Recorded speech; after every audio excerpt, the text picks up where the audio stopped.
પૂર્વોત્તર રાજ્યોમાં સોમવારે થયેલા ભારે વરસાદે મોટી તબાહી મચાવી છે। અરુણાચલ પ્રદેશના લગભગ 12 જિલ્લામાં પૂરના કારણે જનજીવન પ્રભાવિત થયું છે, તો અસમમાં એએસડીએમએ મુજબ ધીમાજી જિલ્લાના 69 ગામના લગભગ 16,000 લોકો પૂરથી પ્રભાવિત થયા છે, જેનાથી ઘણા સ્થાનો પર રસ્તાઓ અને પુલ વહી ગયા છે, તો જનજીવન પણ પ્રભાવિત થયું છે।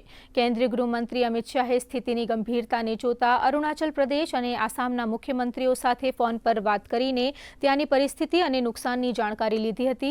તો બીજી તરફ કૃષિ મંત્રી શિવરાજસિંહ ચૌહાણ પર પૂર્વોત્તરના 2 દિવસીય પ્રવાસે રહેશે। તેઓ આજે ગુવાહાટીમાં એક ઉચ્ચ સ્તરીય બેઠક કરશે।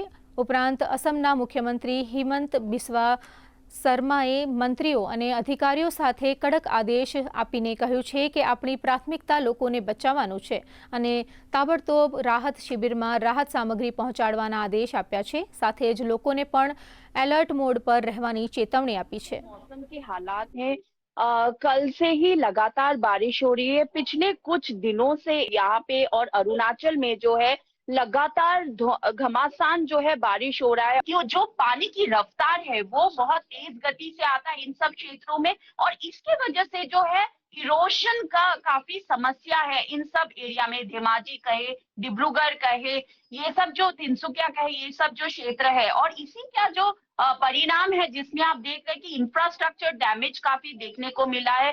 क्योंकि जो सीजी नदी है जो कि ट्रिब्यूटरी है ब्रह्मपुत्र का, तो लिकाबाली एक एरिया है जो कि बॉर्डर एरिया, बॉर्डर टाउन कहते हैं उसको, अरुणाचल और आसाम के बीच में।